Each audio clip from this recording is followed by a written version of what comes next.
Nau mai ki tēnei whakaatūranga a Ipurangi o te tēpu. Kai te aroa ke te titiro ki te tai tokerau ki ngā puhi. Kai te whakarite rātau i tā rātau kreme i te taho o te krauna. A hakoa ia te wera o te tohe kua mana i te kāwanatanga atu horonuku hei kanohi mo ngā puhi. Hea ngā pānga ka riro mai i te iwi nui katoa o Aotearoa me ona nei tāngata. Ara, kia kōrua, kia koutou, ka timata mai a koe te huranga. I nā nahi, kāre koutou i pirangi ki atu horonuku, i te rānei, kua tata atu kai te tautoko. Hea hai huri ai o koutou whakaaro. I roto i ngā piki, i ngā heke, ko ki te mātou, ka tāia mātou, te tahi hurahi, e puta i mātou ki te ao marama.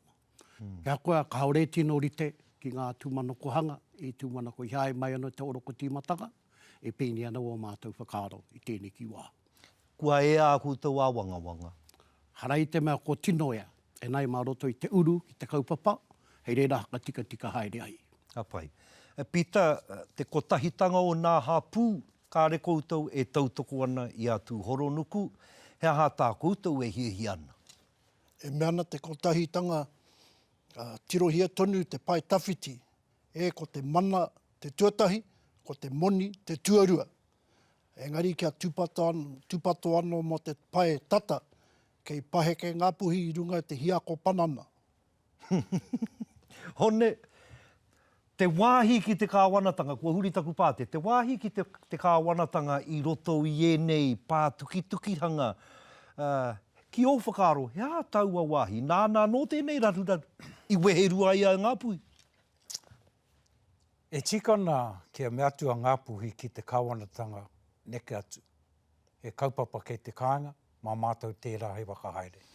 Mā te oranga o ngā hapu me o ngā tamariki katoa, ka tūranga tira, ka tū kotahi a ngā puhi nui tunu. Tēnā koutou. Tōrara. A kamihi ki a koutou katoa. A tēnā kei nā taringa pikari, he maramara kōrero noi ho e nei no te whakakomo kai a te tēpu.